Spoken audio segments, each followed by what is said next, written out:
Good morning students. जैसा कि आप लोग देख रहे हैं, कल आप लोगों ने कल तक जो वीडियो देखे थे उसमें लेंस मेकर फार्मूला देखा था। ठीक है, जब माध्यम समान था और जब माध्यम असमान था, दोनों मैंने आपको कराए थे फार्मूले। वो समझ में भी आए होंगे। अगर आपको कोई समस्या है उसमें तो आप मेरे से कमेंट्स करके या स्कूल में जैसे भी आपको समझ में पूछ सकते हो। ठीक है, आज हम लोग न्यूटन्स का सूत्र करने चल रहे हैं, वो भी पतले लेंस के लिए न्यूटन का सूत्र। देखिए बच्चों, पतला लेंस किसे कहते हैं मैंने आपको बताया इससे पहले वाले वीडियो में। पतला लेंस क्या है कि जिसकी वक्रता त्रिज्या उसकी मोटाई की तुलना में क्या हो, नगण्य हो, तो ऐसा लेंस पतला लेंस कहलाता है। यहाँ पर हम न्यूटन्स फार्मूला पढ़ने चल रहे हैं। ये मैंने एक लेंस लिया है। ठीक, लेंस के मुख्य अक्ष पर यहाँ पर एक बिंदु वस्तु है ए बी। जब ए बी से मुख्य अक्ष के समांतर किरण डाल रहे हैं तो वो लेंस की द्वितीय फोकस से होकर जा रही है। ठीक, और दूसरी किरण ली है मैंने कि लेंस के ये फोकस से मैं प्रथम फोकस से डालती हूँ तो ये मुख्य अक्ष के समांतर हो जाती है, जैसा कि आपने लेंस नियम में पढ़ा है। ठीक, अब देखो यहाँ से लेंस के प्रथम फोकस F1 तथा F2 से, F1 और F2 से जो दूरियाँ ली गई हैं वो क्या ली गई हैं, यहाँ से x व x डैश। दूसरा है लेंस के प्रथम फोकस F1 तथा F2 से फोकस दूरियां क्या है, f और f डैश। मतलब यहाँ से इसकी दूरी कितनी है x और यहाँ से इसकी दूरी कितनी है स्मॉल f। यहाँ से इसकी दूरी कितनी है जो प्रतिबिंब बना है x डैश और इसकी फोकस से दूरी कितनी ले f डैश। ठीक, अब हम समरूपता का नियम लगाएंगे।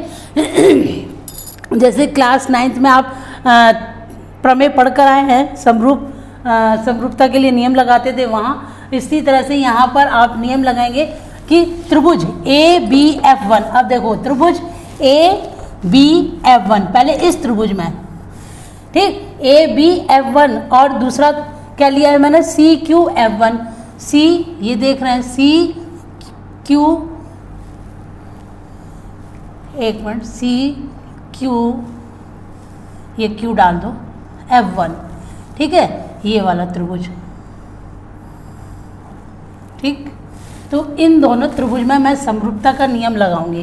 क्या लगाऊंगी, समरूपता का नियम। ठीक, समरूपता का नियम जब लगाएंगे तो आपको पता है कि एक भुजा दूसरी भुजा के अनुपात में ली जाती है, यानी कि ए बी अनुपात किसके होगा, सी क्यू, यानी कि इसका अनुपात इसके बराबर और इसका अनुपात इसके बराबर, ए एफ वन अपॉन सी। ये सी देख रहे हैं, ये सी है, सी एफ वन। ठीक है, इससे समीकरण 1 बन गया। अब इसी तरह से दूसरे त्रिभुज में लगाएंगे, किसमें, C P F two, C P, यहाँ पी लीजिए, F two, C P F two, ये त्रिभुज।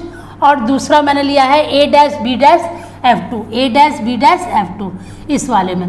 देखिए पहले इन दोनों में लगाया है, फिर इन दोनों में लगाया है समरूपता का नियम। तो आपको भी पता है कि सी पी, ये सी पी भुजा किसके बराबर बटे में होगी, ए डैश बी डैश, और सी एफ टू किसके, F two A dash, F two A dash. ठीक है, तो यहाँ पर यहाँ ए डैश कर लीजिए, ए डैश बी डैश। ठीक, अब देखो एफ टू ए डैश, ठीक है ना, अब क्लियर हो गया। अब देखो सी पी किसके बराबर है, ए बी के बराबर है। सी पी कहाँ है, ये सी पी किसके बराबर है, ए बी के बराबर है, तो मैंने वही लिखा है, सी पी ए बी के बराबर है। और ए डैश बी डैश किसके बराबर है, सी क्यू के। ए डैश बी डैश किसके बराबर है, सी क्यू के, यानी कि ये भुजा इसके बराबर और ये भुजा इसके बराबर, तो वही रखा है A B upon C Q. A B देखिए सी पी की जगह मैंने क्या रख दिया, ए पी। ठीक, और ए डैश बी डैश की जगह क्या मैंने रख दिया, सी क्यू। अब समीकरण 1 और ये समीकरण 2, समीकरण 1 व समीकरण 2 से क्या होगा, दोनों इक्वल है। जब दो समीकरण हो और एक तरफ की चीज़ें बराबर होती है तो दूसरी चीज़ें भी आपस में क्या होंगी, बराबर होंगी। इसलिए A F one upon C F one equal क्या हो जाएगा, C F two upon F two dash A dash. ठीक है, लिख सकते हैं ना समीकरण 1 और समीकरण 2 से। ठीक, तो ए एफ वन कितना है, x, और इधर माइनस में लेंगे दूरियां, सी एफ वन कितना है, f, ठीक। CF2 कितना है F डैश, और F2A डैश कितना है X डैश। इधर की दूरियां पॉजिटिव होती हैं, इधर की नेगेटिव, तो ये नेगेटिव होगी, ठीक है। तो क्रॉस मल्टीप्लिकेशन कर दीजिए आप, x का x से करेंगे तो क्या होगा, x डैश बराबर f dash. This is the Newton's formula, ये इससे कैंसिल, इसी को कहते हैं न्यूटन का सूत्र।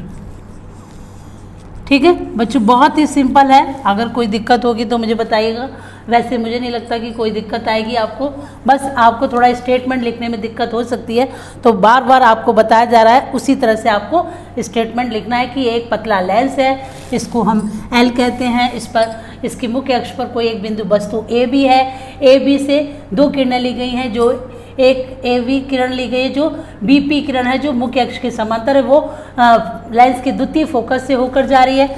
दूसरी किरण आपने ली है AQ BQ जो लेंस के प्रथम फोकस से होकर जा रही है, तो वो क्या होगी, मुख्य अक्ष के समांतर। ये दोनों किरणें कहीं मिलती है, वहीं उसका प्रतिबिंब बनता है।